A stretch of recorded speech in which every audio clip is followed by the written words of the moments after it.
Well, preparations for the 2026 World Cup start now. Socceroos taking on New Zealand. This is a great way to kick off preparations for the World Cup, man. We've got two sides who have obviously qualified for the World Cup next year, and two rivals, obviously Australia and New Zealand as well. And we've got such an exciting squad here that Tony Popovic has named. So we'll be discussing this matchup, what we could see in terms of results, score predictions. We'd love to hear from you guys as well. What are we expecting from this game? And towards the end of the video, I'll be going through my predicted starting 11 for Australia. So there's a lot to dive into. First of all, this is going to be a great matchup. Soccer is currently ranked 24th in the FIFA rankings. New Zealand, surprisingly, all the way down in 82nd in the rankings. So there's a big gap between the two teams when it comes to the FIFA rankings.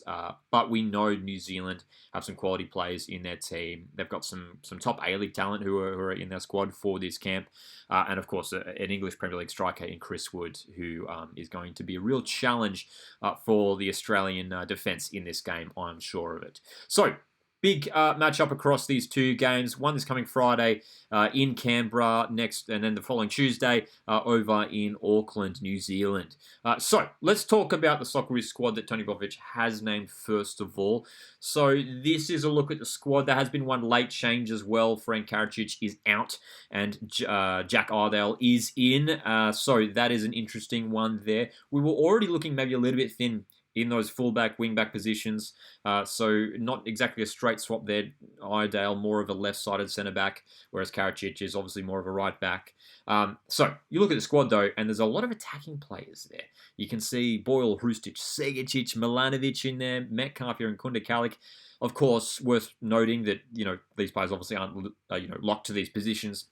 They can play a variety of different positions as well. And I almost wonder if the Socceroos may well try a different sort of formation for these couple games. Tony Popovic, in some of his press conferences already has spoken about, last week in that press conference, he spoke about how he wants to continue the development of this team. I can't remember the exact words that he used, but something that he said hinted to me that we may well see the Socceroos shift formation to something maybe looking a bit more like this, a 4-2-3-1, a formation that Tony Popovic has played quite a lot previously during his time at Melbourne Victory, at Western Sydney Wanderers. And considering the players that we have available to us in this squad, we could well see this formation. I mean, you just look at the attacking players there. First of all, Hrustic, Segacic, Kalik. For me, their best positions for those three guys is that central attacking midfield role, that number 10 role. Whereas you look at especially Boyle, Milanovic, Aaron Kunda, I mean, these guys are more sort of out-and-out wingers. So to me, this is almost suggesting, the squad that has been named, suggesting that we may well see a shift to play a bit more of an attacking formation here.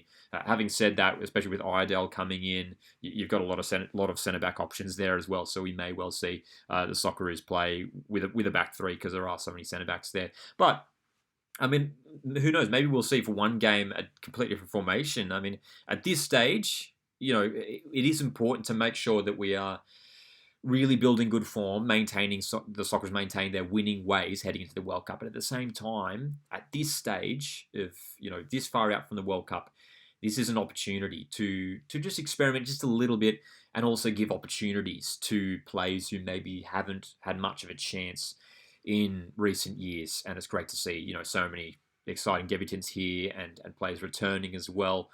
So excited about Adrian Segacic, who's been in great form for Portsmouth. Aaron Kunda has been scoring great free kicks for Watford over there as well. So I would love to see the Socceroos play an attacking formation here as well. A couple little things I want to highlight as well. You look at that left-back position. When you look at this back three sort of setup, Silvera, I mean, people are talking about maybe Silvera playing in that left wing-back role, but I don't think I could see Silvera playing at left-back in a back four. He's certainly more of a winger. Sammy Silvera as well, but again, provides something, going forward in those attacking positions as well. And that's the other thing as well. There's quite a headache here, I think, for head coach Tony Popovic when it comes to choosing a starting 11, because you've got so many strong players in every position. The depth of this squad is feeling really strong at the moment. And again, that striker position as well, another one I wanted to highlight, Toure and Botic, two really exciting younger strikers with a lot of potential.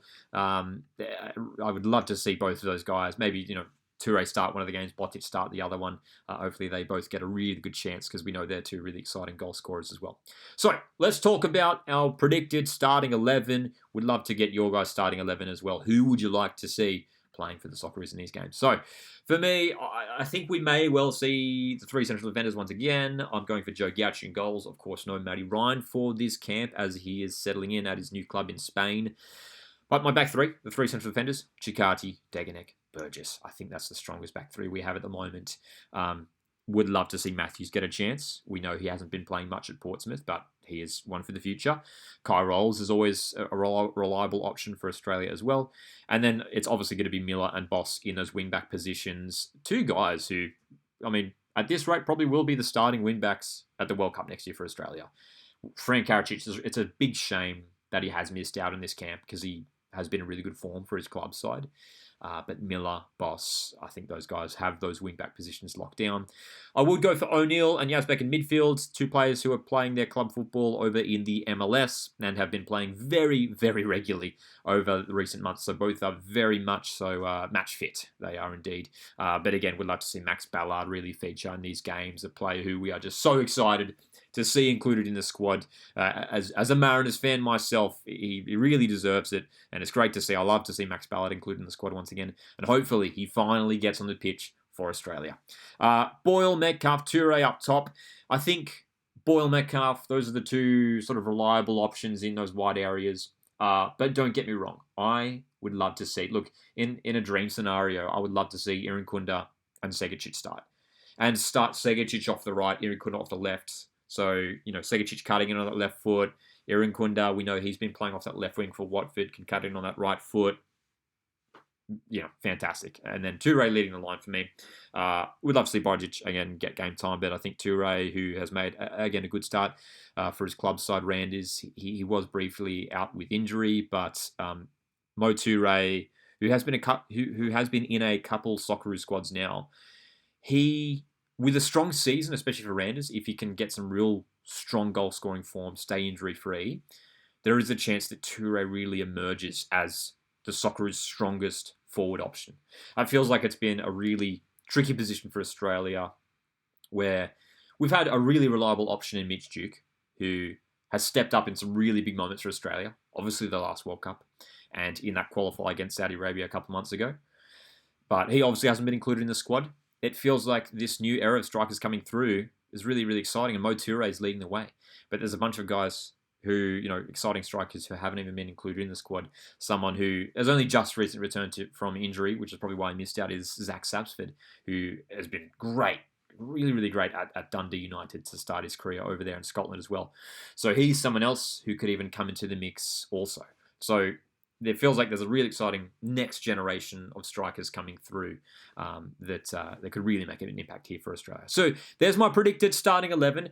And again, having put that forward as my starting 11, I would love to see, honestly, for these two friendly games against the same opposition, play a completely different 11 for the other game. Why not? This is the chance to really shake it up, to give players an opportunity. It's always annoying watching the Socceroos games, and, we've just got two games, obviously, across a window, and we get some really exciting call-ups, but, a player might only come on for the last 5 minutes, of a game. So hopefully this is a situation where just about everyone in the squad gets, at least 45 minutes of football across two games. So really excited for these two games. Really excited to see what the Socceroos show us across these matches. There's so much potential, exciting potential with these players, and really excited for these games, man. Obviously, hopefully we can continue to really build this rivalry with New Zealand, and hopefully we can get these matches happening pretty much on a yearly basis with New Zealand. It'll be a great test for Australia. There's no doubt about that.